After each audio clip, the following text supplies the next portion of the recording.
Just a few short years ago, Jordan Love was taken with the 26th pick in the first round of the 2020 NFL Draft. A move that I think kind of shocked a lot of people, still having Aaron Rodgers and feeling like you still have a chance to win, with him as your quarterback.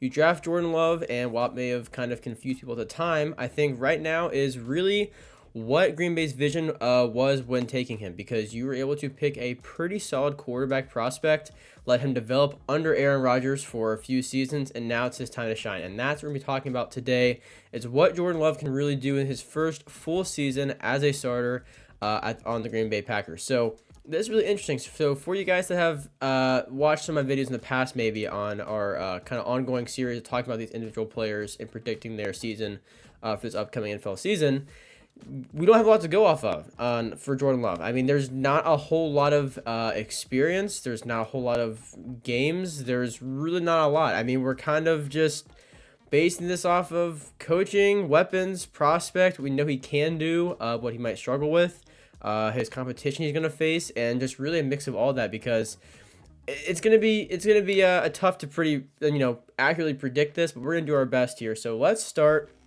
with what we've seen so far from Jordan Love. So we could go back to 2021, and I will do that just real quick for you guys. And of course, I will zoom in like we normally do. Again, he didn't have the craziest games during this time, and really, there's nothing to look at and really point fingers at, because, again, I mean, there's not a whole lot of games to look at in the first place. I guess you could say his best game was against the Chiefs. He went 19 for 34, 190 yards, 1 touchdown, 1 interception. He also threw for a lot against the Lions, where he went 10 for 17, 134, 1 touchdown, but 2 interceptions.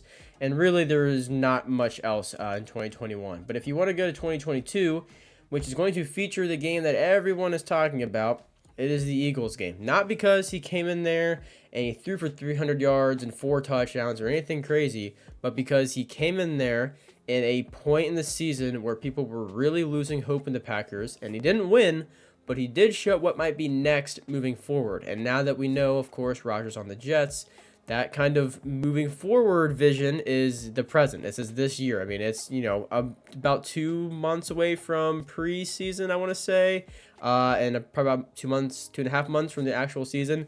So let's look at the Eagles game. He went 6 for 9, 113 yards, and 1 touchdown. There's really not a lot there. But the one play he did have was a slant, or kind of a crossing route, to Christian Watson, who took it and ran the next, I don't even know how long that was. It probably says on here 63 yards for the touchdown.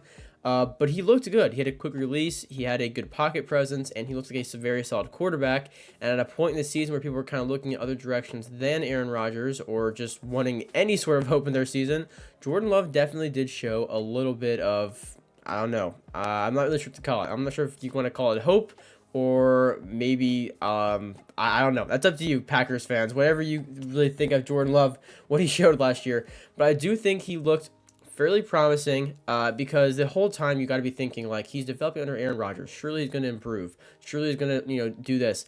And over the course of how much we actually have seen of Jordan Love, he has looked to be a bit better than what we saw in 2021. As far as, like I said, his pocket presence, he does have a pretty good arm, in my opinion. And, again, he definitely, while there's not a lot there, I think has done a good job of showing that with what little chances he's got.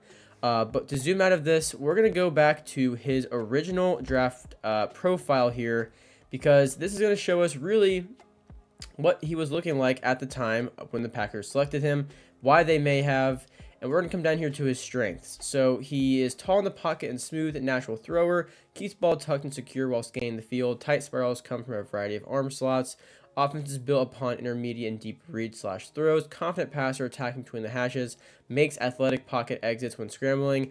I'm not going to read the rest of those. You guys can. They're definitely, they're right there if you guys want to go through those. But they were getting a very good prospect with Jordan Love. And actually, I should have done this before, but we're going to go back up here. They rated him a 6.36, which basically says will eventually be plus starter. So, pretty accurate so far. And we're going to get a chance to see just kind of the starter he's going to be. Now, to come down to weaknesses, consistency in production took massive step backward in 2019. Looping windup part of slower operation time, too much staring and telegraphing, 6 games with multiple interceptions, including 3 pick sixes, below average decision making against zone looks. allowed coverage to swarm due to lack of anticipation, unusually spotty ball placement forced targets to work for catches, and then again, you guys can read the rest of those. So I do like a few of these weaknesses because if you want to look at like the where is it's below average decision making against zone looks, that is something you can totally learn to get better with. Now, again, that does come with experience, but being behind Aaron Rodgers, you got to think the man has some insight on how Jordan Love can improve against zone looks. And, it's not the same as, being out there and competing, which he hasn't got a whole lot of chances to do. But it's not like he was just sitting as a backup and then he goes home and then he sits on his couch and doesn't do anything for 5 weeks. I mean, he's still working out, he's still practicing, he's still throwing, and I think this season we're going to see really what that's going to consist of, if it's all going to pay off or not. Because again, I want to come back to ESPN here just to have his stats up there once again while we talk about it. But his roster also is very important. The weapons he has around him. Now, obviously, Rodgers had Davante Adams, and they were like a duo. Obviously, Adams went to the Raiders this past year, and Rodgers didn't have him. But you got to think that Jordan Love, he still has very solid weapons around him, such as Aaron Jones, A.J. Dillon, he has Romeo Doubs, and he has Christian Watson, and you also draft Luke Musgrave for tight end. So Jordan Love is definitely able to kind of get some chemistry down in the offseason with these guys.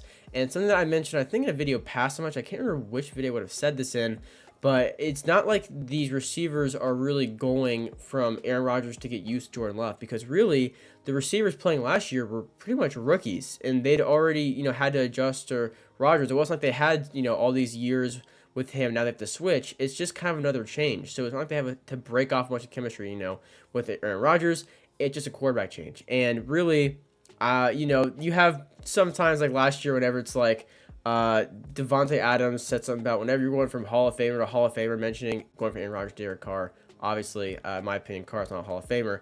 I'm not going to sit here and say, oh, it's not going to be much of a difference going from Aaron Rodgers to Jordan Love, because it's definitely going to be, but it shouldn't be too hard to immediately pick it back up and kind of get that chemistry going with Jordan Love. So again, something I want to highlight before we end the video off, especially because again, I wish I could provide more insight in this, but honestly, there's just not a lot to go off of Jordan Love. But I feel like I had to talk with him for the Packers, because what other player is going to be focused on the Packers as much as Jordan Love will be this year? But something else I do want to talk about, though, is the competition for him.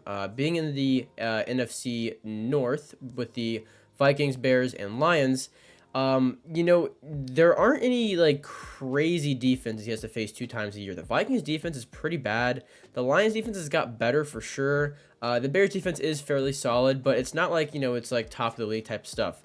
So maybe that'll be a bit, nothing in the NFL is easy, but, compared to other defenses you might face, it's not like kind of like the Chiefs division where it's like, the Raiders and Chargers are a good team, but they have to somehow knock off, the Chiefs to win the division. The Packers, it's not really like that. The division is fairly wide open, in my opinion. So Jordan Love will have a lot of opportunity to really get out there and see what he can do. I'm really excited to see it. Honestly, I'm not even a Packers fan. And for this video, I did have to, watch Jordan Love tape, go over his prospect grade and all that kind of stuff, because I didn't know a whole lot about him. I obviously watched him this past year whenever he was in, but other than that, I had to kind of be enlightened. So Packers fans, if I missed anything, of course, let me know down below. But also let me know what you guys think of Jordan Love. If he's kind of the answer, or if you're not thrilled about it, still on a different quarterback, maybe go with another veteran or in free agency, anything like that. I don't know. Let me know down below. But guys, make sure you guys are subscribed to my channel. We're doing this kind of player predicting series all summer long, along with team predictions coming once we're done with this series. We do NFL tier list videos and NFL quiz videos, and I also do Madden videos where I do gameplays and pack openings, all that kind of stuff. So thank you guys for watching. I'll see you in the next one. Peace out.